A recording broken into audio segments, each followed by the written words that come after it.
Ya, menarik sekali ya berbicara mengenai Pilkada Jawa Tengah. Ternyata ada nama Kaisang Pangarep di situ dan cukup tinggi elektabilitasnya. Ya, betul. Nah, kita akan coba membahas ya apa yang membuat nama ini kemudian melejit begitu.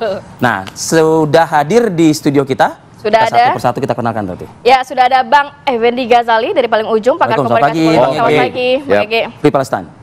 Kemudian juga Bang Kennedy Muslim, peneliti utama Indikator Politik Indonesia. Selamat pagi, Bang Kennedy. Bang Kennedy, selamat pagi, Bang. Kemudian juga ada Mas Aryo Bimo, Ketua DPP PSI. Selamat pagi, Mas Aryo Bimo. Selamat pagi. Dan kita juga masih menunggu untuk bergabung bersama kami Mas Aryo Seno Bagoskoro, politikus PDI Perjuangan yang sebentar lagi Mas Seno akan bergabung bersama kami. Saya mau ke Mas Kennedy. Ini cek-cek ombak tiba-tiba kok ada nama Kaisang dan cukup tinggi dibandingkan nama-nama lainnya, Ahmad Lutfi dan lain sebagainya. Ini apa faktornya sebenarnya? Ya, ini survei kami kan merekam dinamika terakhir terkait dengan kontestasi pilkada di Jateng dan nama Kaisang secara mengejutkan muncul di top of mind. Sangat mengejutkan memang. Ini metodenya baik? Enggak, tatap muka. Survei tatap muka di tanggal 10 sampai 17 Juni kalau nggak salah.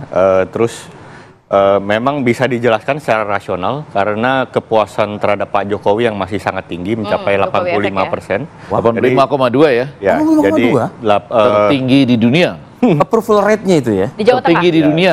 Apa seluruh Indonesia? Enggak, untuk di Jawa Tengah. Di Jawa Tengah maksudnya. Okay. Jadi karena konteks itulah dan apalagi kan selama 2 bulan terakhir nama Kaisang sering disebut di media-media seperti televisi gitu. Jakarta meskipun itu dibicarakan untuk konteks Jakarta, tapi kan kolateral efeknya itu bisa ke seluruh Indonesia bahkan bukan yang mendulang Jawa Tengah gitu ya, yang mendulang Jawa Tengah. saya punya asumsi bahkan Mas Kaisang sendiri pun juga tidak mengira mungkin namanya akan punya elektabilitas cukup moncer gitu di Jawa Tengah gitu loh.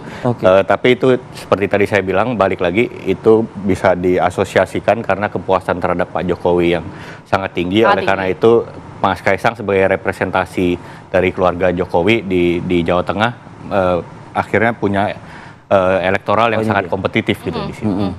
Meskipun secara statistik ini tidak berbeda signifikan ya dengan peringkat kedua Pak Ahmad Lutfi yang sudah sangat Kapolda Jawa Tengah bersosialisasi belakangan ini gitu.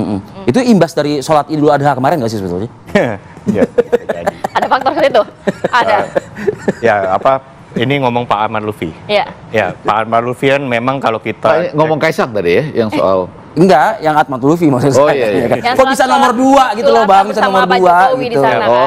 Kan? Pak Ahmad Lutfi kan juga sudah selama 1-2 tahun terakhir kan sangat masif ya, menggelar baliho keliling, bertatap muka dengan. Mas kan, tapi kalau kita tahu kan Jawa Tengah ini kandang banteng begitu, dalam pileg kan suaranya terbesar begitu. Tapi ini nggak cukup kuat untuk apa karena nama dari PDIP belum keluar sehingga nama Kaisang ini cukup moncer saat survei terakhir. Baik lagi, ini kita kalau lihat di pilkada fenomena split ticket voting itu terjadi ya. Jadi pemilihan terhadap figur kandidat yang dianggap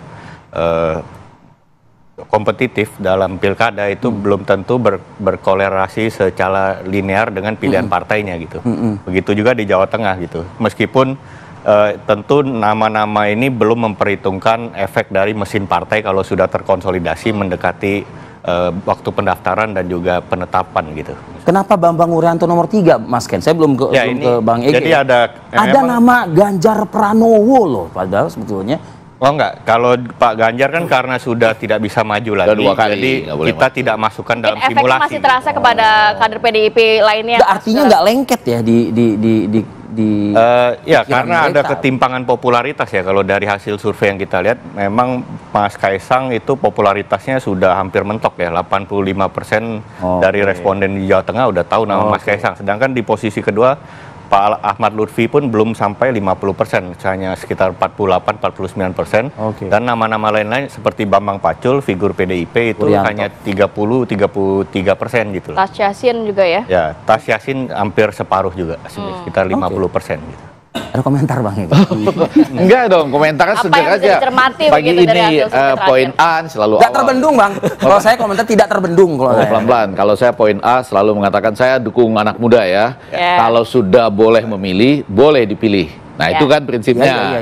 Jadi dengan demikian, cuma saya selalu mengatakan PKPU itu harus diperbaiki undang-undangnya ke MK itu, nggak bisa dengan MA. Di situ posisi saya ya.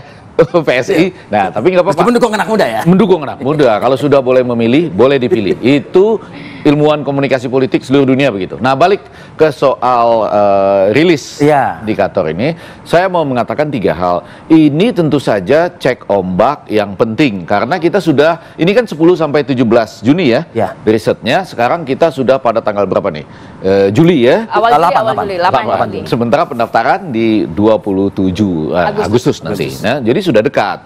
Sementara dari hasil mereka agak penting dicatat beberapa hal ya. Saya mencatat yang pertama itu warga Jawa Tengah saja yang tahu akan ada pilkada saja dibandingkan yang tidak tahu lebih tinggi yang tidak tahu. Coba dicek. Itu 52 banding 47. Kalau begitulah. Ada pilkada loh. Ya kan di bulan November. Banyak yang nggak tahu. Oh, ada ya? Ini kita biar kita dudukkan dulu nih. Petanya seperti apa? Itu saya baca tadi itu ya. Terus yang kedua, yang akan membuat keputusan pada waktu kampanye, kampanye kemudian menjelang kampanye, menjelang pemilihan umum dan hari pemilihan umum itu 82%. Ya kan? Yang di top of mind-nya itu belum punya keputusan itu 65% lebih gitu. Besar ya angkanya ya? Ih, gede. Jadi di antara sekitar 35%-an yang sudah punya di kepalanya nama-nama itu, Kaisang yang paling tinggi. Nah, Kaisang yang paling tinggi itu karena apa? Misalnya karena kedekatan dengan tokoh politik. Itu alasannya. Jadi kita ketemunya di situ tuh. Lalu kenapa orang dekat dengan Ahmad Lutfi misalnya tegas? Kenapa dengan Yasin Mahmud misalnya Maimun karena tokoh agama, sosok tokoh. Nah, jadi ada alasan-alasan untuk sampai ke sana. Artinya belum aman dong berarti. Belum aman bagi siapapun. Masih cair. Partisipatifnya masih jauh. Iya, ya kan? Betul. Kesadaran akan pilkadanya juga masih jauh.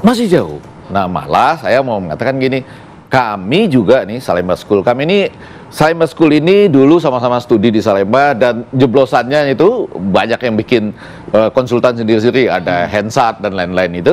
Kita juga melakukan riset di situ gitu. Nama Sudaryono juga bisa naik berbeda gitu. Ya, jadi kan beda-beda lah hasil survei pada waktu yang berbeda-beda. Nah, jadi ini bisa dibaca dalam konteks 10 sampai 17 Juni itu hasilnya. Nah, karena itu masih banyak peluang ketika tadi dikatakan, saya rasa 3 daerah menjadi menarik nih. Justru karena alasan kedekatan dengan tokoh politik tadi. Atau karena strategisnya daerah itu. Yang pertama pasti DKI Jakarta. Sama seperti Anda membicarakan, kalau saya membayangkan pilkada Turki ketika membicarakan Istanbul, Ankara, dan lain-lain. Lalu yang kedua, Jawa Tengah.